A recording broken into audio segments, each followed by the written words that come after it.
I wonder कि उन्होंने बहुत तफसील से जो है ऑप्शंस के बारे में क्यों नहीं बताया। जस्ट जस्ट हुँ। से फेस सेविंग के तौर पर तो बौखलाहट के शिकार अमरीकी हुक्काम की तरफ से हर रोज बदलते बयानात सामने आ रहे हैं, लेकिन उन्होंने वो कौन सी ऑप्शंस हैं, अगर डिटेल पे उसकी रोशनी डालते तो दुनिया को पता चलता। इससे पहले आपने कहा हर रोज कोई ना कोई अमरीकी हुक्काम की तरफ से कोई ना कोई स्टेटमेंट सामने आ रहा है। अभी जिस तरह कि आपने इससे पहले व्हाइट हाउस की तर्जुमान कैरोलिना, जी। उन्होंने कहा जनाब के 6 अप्रैल तक की डेडलाइन से पहले ट्रंप जो है ना सिर्फ डील चाहते हैं, दूसरी तरफ वो खुद ही अपने बयान में कह रही थी कि सदर ट्रंप ने खलीजी ममालिक के से खराजात में हिस्सा डालने की भी बात की है। मतलब आई वंडर कि क्या ट्रंप इंतजामिया खलीजी ममालिक को समझ बैठी है कि अपने मिलिट्री बेसिस उनको दिए थे जब उन्होंने, तो डिफेंस गारंटी उन्होंने मांगी थी खलीजी ममालिक ने billions of trillions of dollar, उन्होंने सिर्फ इसलिए दिए थे कि गारंटी चाहिए थी। कहाँ है वो डिफेंस, तो कहाँ है वो डिफेंस पैक्ट्स और गारंटीज जो खलीजी ममालिक ने की थी यूएस के साथ कि जनाब आपके अड्डे हमें देंगे, वही अड्डे जो उनकी गारंटी की जमानत है वही लाइबिलिटी बन चुके हैं।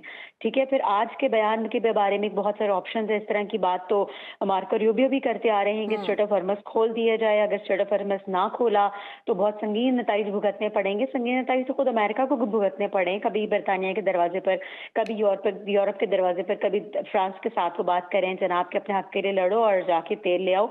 तो बरतानिया ने क्या, तमाम खलीजी ममालिक हो, फ्रांस हो, बरतानिया हो, सब ने अपनी अपनी मतलब कहते हैं ना कि अपने आप को बचाने के लिए तो ट्रंप का साथ देने से बिल्कुल इनकार कर दिया। उससे पहले डीजे वेनेस के भी इसी तरह के बयानात थे कि अमेरिका अपने जो है वो मकसद हासिल कर चुका है और वो जंग से निकल जाएगा। मतलब एक हुँ। तरफ एक बंदा कह रहे हैं जनाब के आप निकल जाएंगे, दूसरी तरफ वो कह रहे हैं हम 6 अप्रैल तक जाइए सीज फायर के रखेंगे, ना हुई तो हम हंगामी कार्रवाई करेंगे। और दूसरी तरफ हिपोक्रेसी का आलम ये है कि जिसका इशारा जो था वो ईरानी पार्लियामेंट के स्पीकर जो हैं बाकिर साहब, उन्होंने भी दिया था, बाकिर कालाबाग ने, कि ये क्या मुनाफकत है कि एक तरफ आप जमीनी कार्रवाई की तैयारी हुँ। कर रहे हैं तो दूसरी तरफ आप डील की, निगोशिएशंस की बात कर रहे हैं, पाकिस्तान के करीबी किरदार को जो है वो सराह रहे हैं, अप्रिशिएट कर रहे हैं। तो ये हिपोक्रेटिक अप्रोच यूएस हुकाम को, इंतजामिया को बंद कर देनी चाहिए। कोई एक स्टैंड रखना चाहिए कि क्या वाकई वो ईरान पर जंग करना चाहते हैं और उसको बरकरार रखना चाहते हैं, या वो डील चाहते हैं, निगोशिएशन चाहते हैं, या वो स्ट्रेट ऑफ हॉर्मस खोलना उनका वाहिद मकसद है। रजीम चेंज तो खैर वो कर नहीं खो पाए। चुके हैं। और बल्कि बल्कि अमेरिका में खुद अभी आपने देखे ट्रंप के खिलाफ